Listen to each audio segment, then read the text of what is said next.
It's Stephanie here again with the Only God podcast, sharing stories only God could write. And today I am excited to be chatting with my pastor and friend, Jon Nitta. How exciting to be here. Seriously, and to be introduced like that is amazing. I love it. I love it. Well, I always start the podcast with people sharing like our only God connection. How did we get connected? Do you remember? Yes, we got connected because I told the story about my grandmother in a sermon and how she became a Christian and that influence on my life, but more along the lines of what she had to go through as a person being a Japanese American, in the 30s and 40s.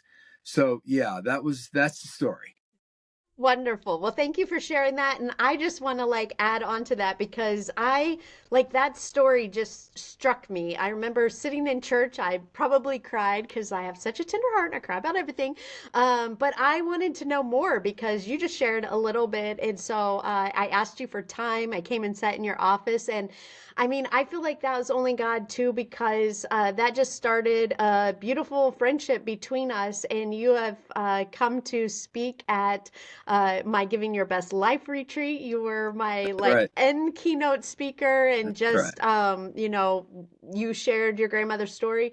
But also too is I've talked on this podcast is I'm making a film, and just I was really struggling, and you've always been so gracious for me to email you and say, Jon, as my pastor, can I come talk to you with about a couple of things? And you always say yes. And I gotta say, just I leave your office and I'm like, okay, thank you, Lord. So I always feel like that's only God who's just like used you. You gives you the perfect words, the Bible I'm verses, glad. whatever.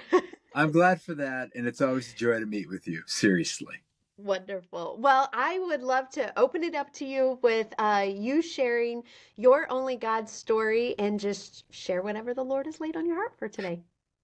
Well, I think a lot of it, first of all, has to do with the fact that there are certain things that happen in the world that lead to certain things that lead to other things, and so as a Christian, I would just simply say that this is God's sovereignty and His providence over our lives. In the 1920s, there was Japan was in the throes of an economic depression because they were coming out of the war with Russia, and economically things were very bad there. Agriculture was struggling, so many Japanese people decided that they would have a better shot at prosperity if they immigrated to the United States. So my grandmother's parents moved to the United States and looking for jobs in agriculture. And so that's when, at least in the on the West Coast, there was a very strong fear about Asians coming in to take jobs, to ruin neighborhoods, and really the schools would suffer.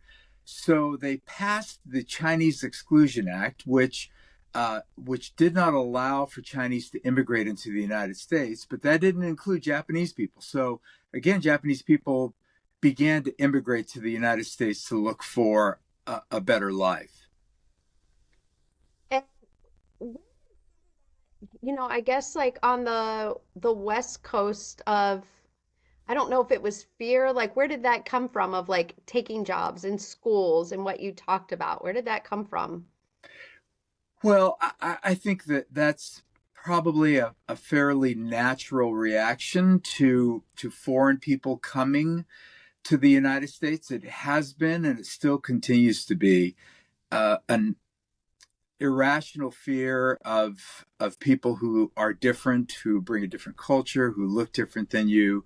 And so this happened with the Chinese. And in fact, during this time in the 20s and the 1930s, there was a warning that was sounded, and it was the Asian peril warning that Asians were going to ruin our country, and so we need to keep them out. So Japanese people, as they came, they were perceived. Now, see if this sounds fairly modern. They were perceived and said they were subhuman, so they were less than human. They were sneaky. They were morally bankrupt, maybe a little bit higher than apes, but along those lines. And so mentally, uh, Caucasians thought the Japanese people were lower in their mental capacity than they were.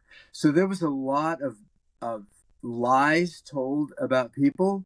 I find it fascinating that Japanese people were considered to be closer to apes than they were people, and so it still Terrible. goes on today.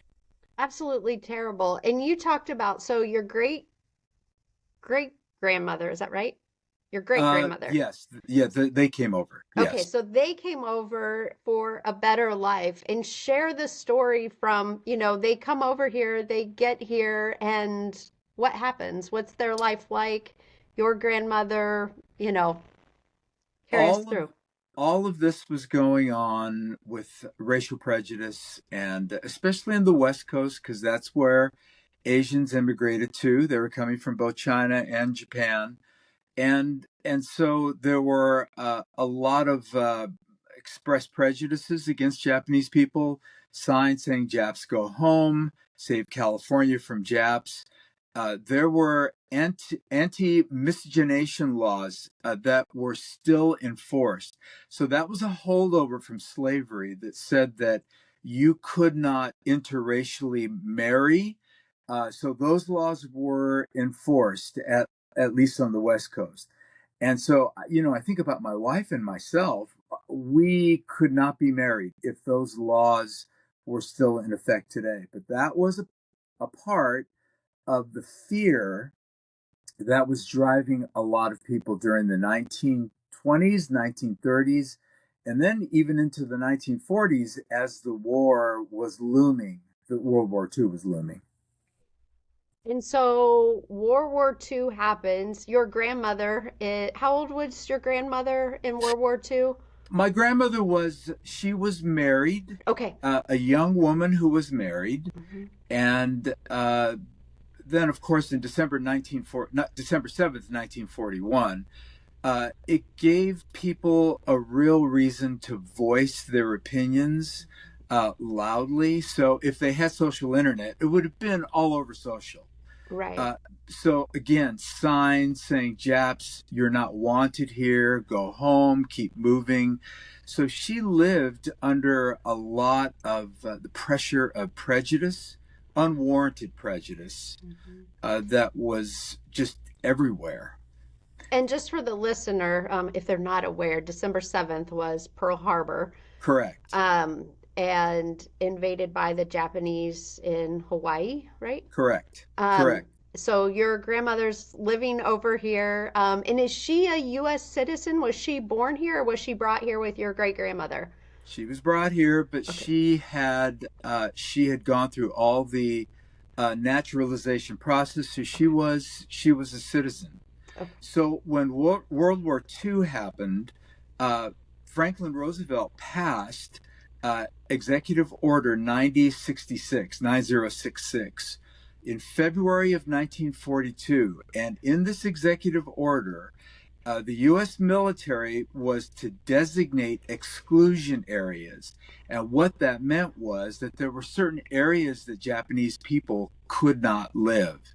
So at that point, it was clear that 120,000 Japanese Americans were they were going to be forced to relocate and they were going to be incarcerated. So this executive order comes down, and there was not much time for my grandparents. And by this time, my grandmother was married, and her husband had died right before the executive order came down. Wow. So now she's a widow facing this executive order and the ramifications of it with a young son. Mm. And so in February of 1942, this executive order comes down. And now Japanese people, Americans, they're American citizens, don't know what to do because there are two questions. How long are we going to be held? And what do I do with my property? And so there was a almost a fire sale of like asking Caucasian friends to hold property or to sell it for pennies on the dollar. During this time, well, of course, my grandfather passed from a heart attack. I never met him, but my father told me stories that every Japanese American was required to register with the government. And he recalls that the FBI came at night looking for my grandfather to ask him questions. And he was dead, of course, but they still came asking for questions. And my father told me that a friend of my grandfather's was taken in, he was beaten up and pressed for information. So a lot was going on now because of fear. So it turned out that when the executive order was passed, the government had to begin to build these incarceration camps. And so my parents and my grandmother, my mom and my dad. My mom was here at the time too, but this is just my dad's side. Uh, they they were they were struggling with what do we do with our possessions. They found a Caucasian person who said, "Yes, I will keep it," and And so so they they handed. had a home, They and had a home. okay, they had a home, Yes, and they're like, we got to find somebody to basically keep our house, and then pray that it is still here if and when we come back, right? yes, Okay. yes. The end of the story is that this friend kept my grandmother's property. Mm. But we know many Japanese people who lost everything because they came back and found that their property was now belonged to somebody else. So, in this time period when the executive order comes down and they're building camps, the government had to relocate 120,000 Japanese people on the West Coast to sort of holding tanks. My parents went to Pomona Fairgrounds, and so they were forced on a train and they were taken to Pomona Fairgrounds. Other of their friends were taken to the Santa Anita racetrack, where they lived in horse stalls for a certain period of time until the barracks could be built to hold these Japanese Americans.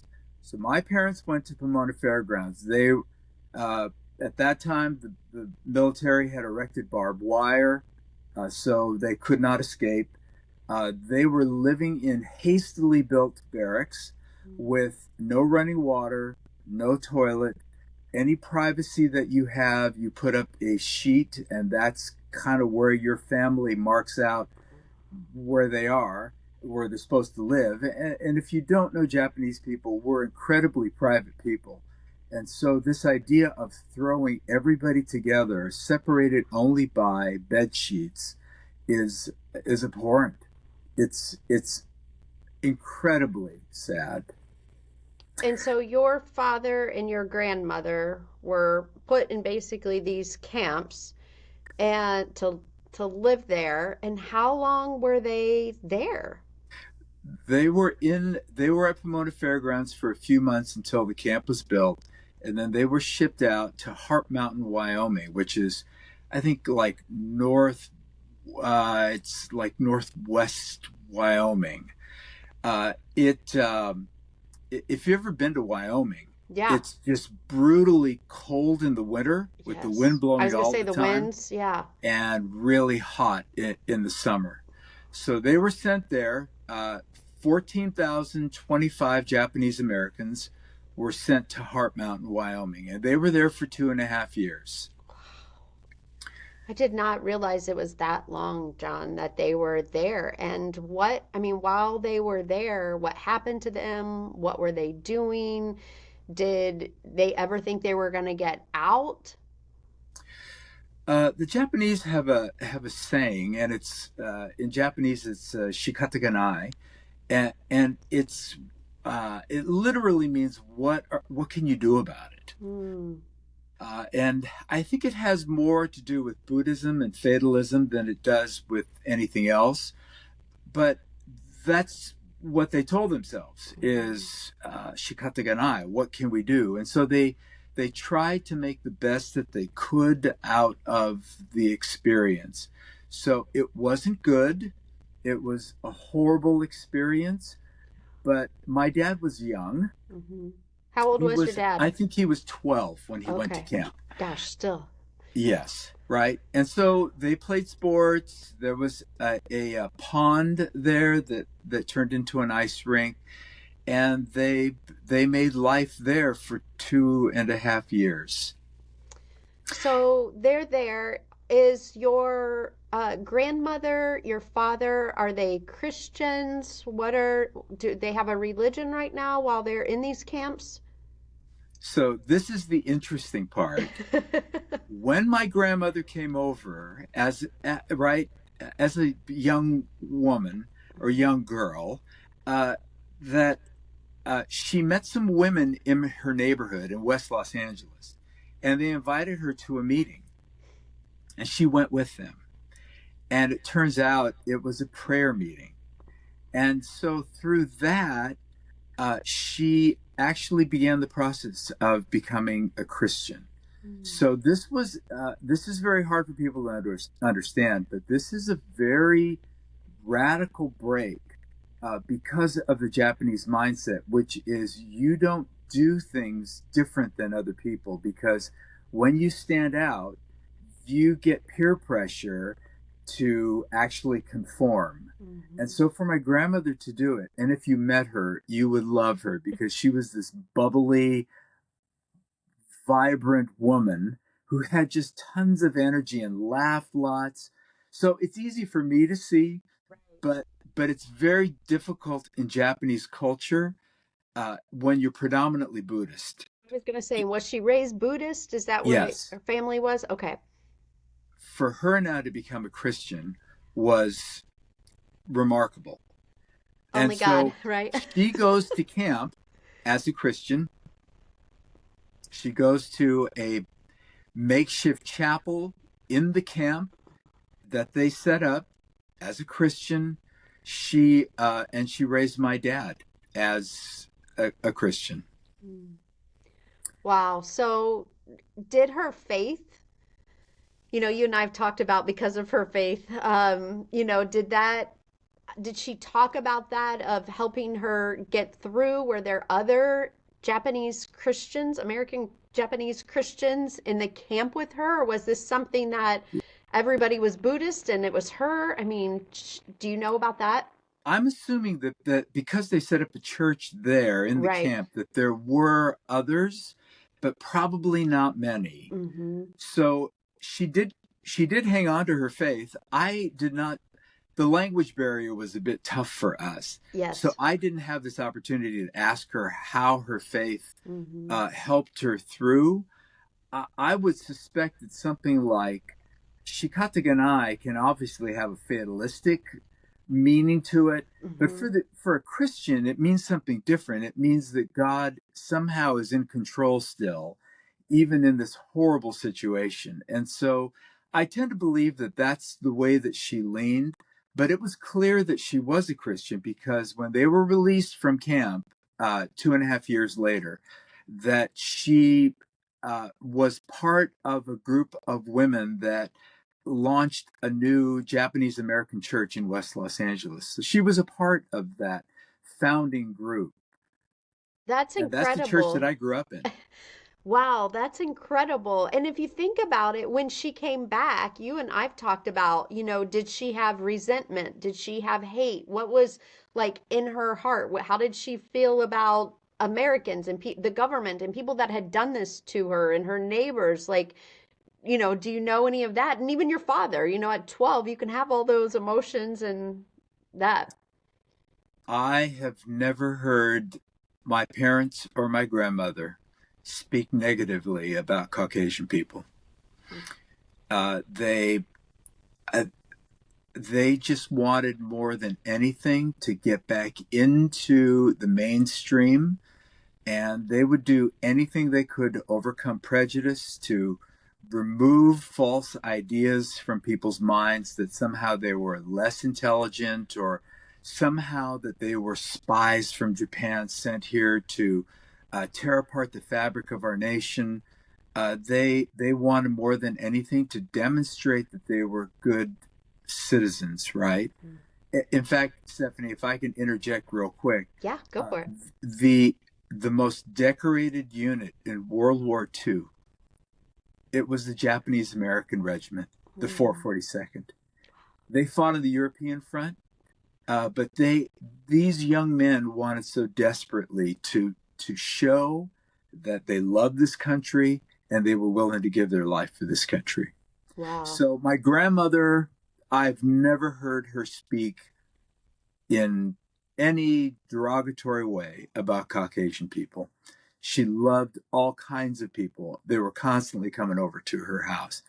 But I know what you want me to share is the one thing that she did is, remember, she was a widow when she went to camp. She was a new widow when she went to camp. And so my grandfather evidently owned some property, some buildings that their Caucasian friend kept for them as well. And when they came back from the war, there were many of her friends that their homes were gone. Right? They no longer, evidently, they had ownership taken away from them while they were in camp. And so my grandmother used these buildings that my father had to help house people that didn't have a home.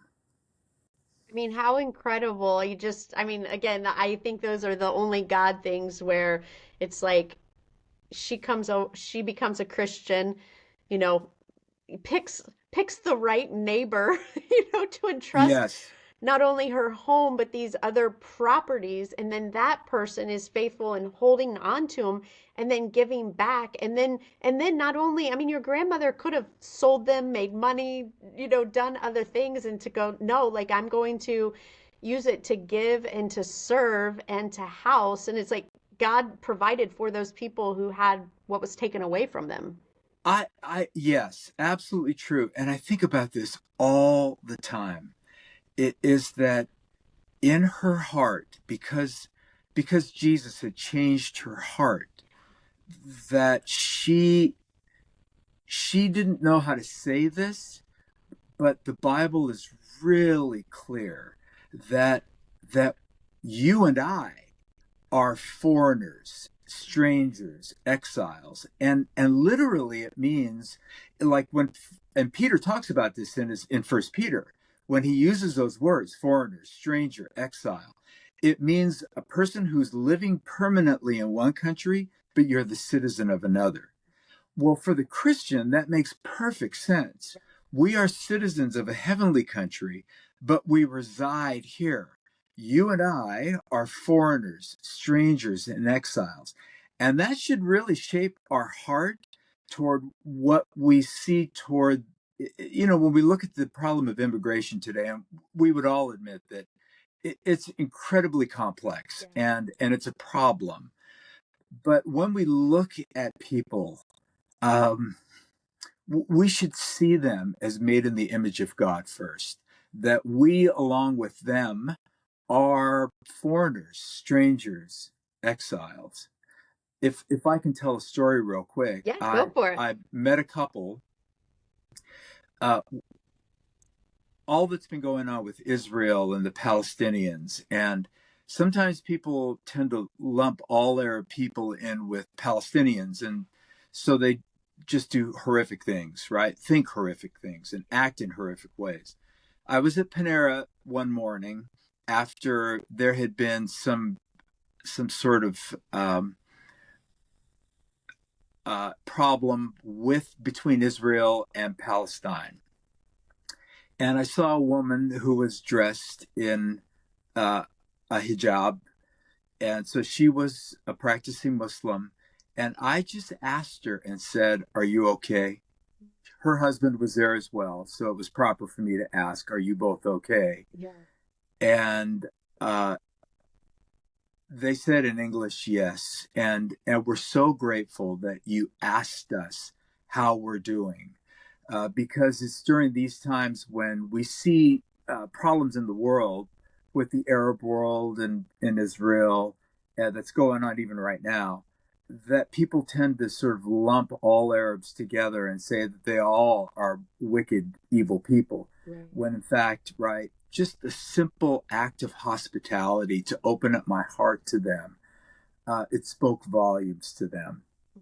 I love So, I oh, love go that. ahead. No, I love that you shared that, and I just want to like kind of build upon that of something that happened at church, your church, the church that we go to this weekend. And um I serve on the at the coffee bar on the coffee team, and this lady came up, and Jon, not to judge, like we're talking about is what people look like, but I really felt like she was probably homeless. And I just asked her name, served her like I would serve everybody else, but I wanted to see how our church would treat her. Like I wanted to see, how do we treat somebody that comes in that looks really different than most of the people in our church. And she sits down in a chair, doesn't enter the sanctuary. And I got to see one of our security guys go up, have a conversation, and sit with her. Oh, And just, I so mean, good. like 5 to 10 minutes, he just sat with her, and then he moves away, and she's charging her phone and stuff.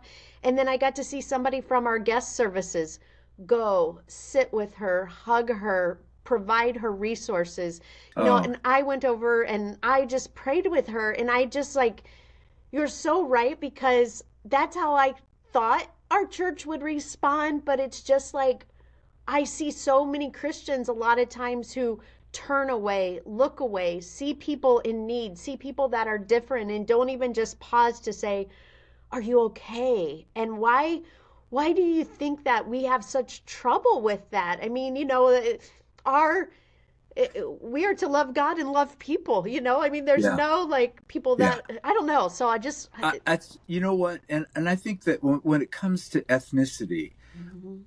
many people say I'm colorblind. I don't look Mhm. at skin color, but the fact of the matter is that we do. Yeah, we We do. do, right? But how we respond to people in Mhm. showing hospitality, and hospitality isn't just opening up your All house. right. Hospitality is actually opening your heart to Heart. another person. Mhm. And the reason why we do that with people who look different than us is that Jesus did that with us, right?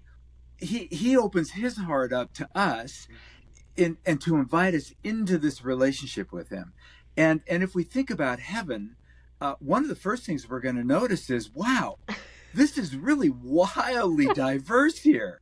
And so when we stay away from like statements like that and just realize, no, color actually is a really good thing, right? And we don't want to silo in our separate colors, but we want to actually learn how to reach out in hospitality to other people, because all of us are exiles, foreigners, we're citizens of another country, but we're living here.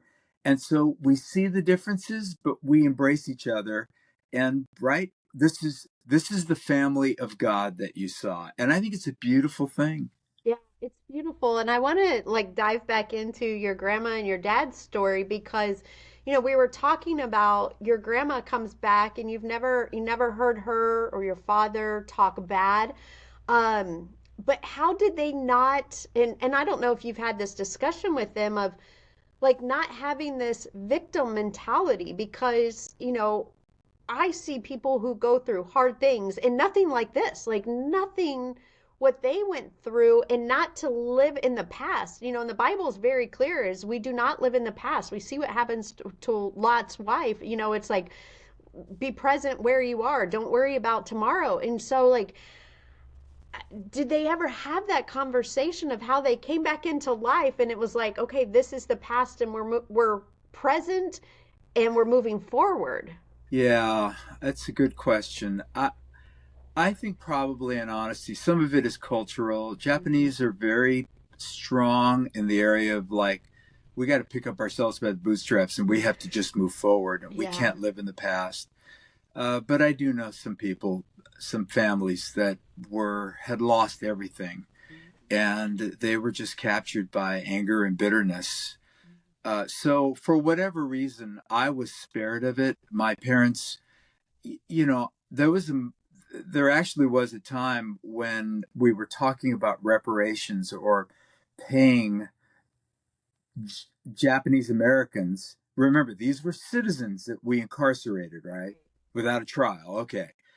But then coming back years later and saying, we want to offer a reparation. And my parents didn't want to take it because their response was, it's hard to put a money value on having your liberty taken away from you as an American citizen. So they said, we don't want it. And I saw that and thought, that's a noble thing to do. It's a good thing to do. And so I think part of it begins with a choice, maybe. Like, I'm not going to be caught up in this bitterness. But I think the power to do that comes from God's Holy Spirit, right? Who lives in the Christian to say, I can't be captured by this because all I'll do is just become more and more angry. Yeah, there's no, if you look at the fruits of the spirit, or they always say is like, look at the fruits of what that brings you. And so being stuck in the past or what happened to you, like you said, it's bitterness, it's anger, it's unforgiveness. Like it starts to, I can't remember if I was reading a book or maybe even when you and I were talking about is like, you start to build your own prison. Like, and you're free to move forward and come out of what you've gone through. So yeah, that's Absolutely true. yeah. Absolutely. Yes. So that's why I think, that my grandmother's a great testament to uh, letting Jesus make you a hospitable person, uh, even in the most dire of circumstances, and how not to get stuck on what we would all agree are bad things that happen to us. That we have to be able, as followers of Jesus, to be able to say, that is horrible what you've done to me, but I'm not going to be captured by that. The other thing too, Stephanie, that I would want to add is this: is that sometimes I think we tend to buy into this notion that it's the really super spiritual people that do great things for God. And I just want people to understand that if a 5'3" Japanese woman, uh, right? I called her Bachan, Obasan in Japanese, like a grandmother. If she can do it, and if she can actually rise above her circumstances because of her Christian faith, to not get saddled down by all of the horrific things that happened to her, uh, anybody can. It right? It's like if she can do it, Mhm. uh, it's available for all. God used your grandmother to start a church. And I mean, how many, like you said, like this ordinary, just Christian woman who went through something terrible, and God used her and her friends to start a church and probably impacted number of lives we will never know. And so God can use your past to step in, and then because she moved forward, I mean, do you think it's Yes, a reason why you're a Christian today? I honestly think that because I grew up going to church. Now I had my own journey, right, of faith, Yeah. but that was really helpful. Hmm. And so I wouldn't want to say it was bad. I would just simply say it was a good thing that I went to church. It was a Hmm. good thing that my parents took me, as uninterested as I was in it at some point. But I had to realize, like, no, this Christian faith is for real. But as the older I get, the more I realize that I had all of the foundation there. And it was because my grandmother made this radical break initially as a woman, a young woman, when she moved to the United States. Incredible, incredible. And just think of everybody that affects, that ripple effect of her one choice ripples effects through generations. Jon, I am just like, I'm so grateful for you coming here. I know I've heard this story, but now we are able to share it with so many more people. And it's how only God is going to use. We talked about your grandmother's impact and the ripple effect, and it's That's right. still going as long as that's why I love like sharing stories, because as long as we continue to share the stories of women and men of faith, whether it's from the Bible or people from our past to now of what God is doing, we know God can use that to lead other people to Him. So thank you, Jon, for sharing your only You are God story. you are so welcome. Only he can create these stories. So Yes. thank you for having me. Thank you, Jon. Hey, friends, thank you for joining me today on the Only God podcast. I hope today's story encouraged your faith and reminded you that God is still writing our stories each and every day. If you were inspired by this episode, please share, subscribe, and tell a friend. And to stay connected with me and find out about all my books and resources and events, go to shineforwardcreative.com. Have a fabulous day.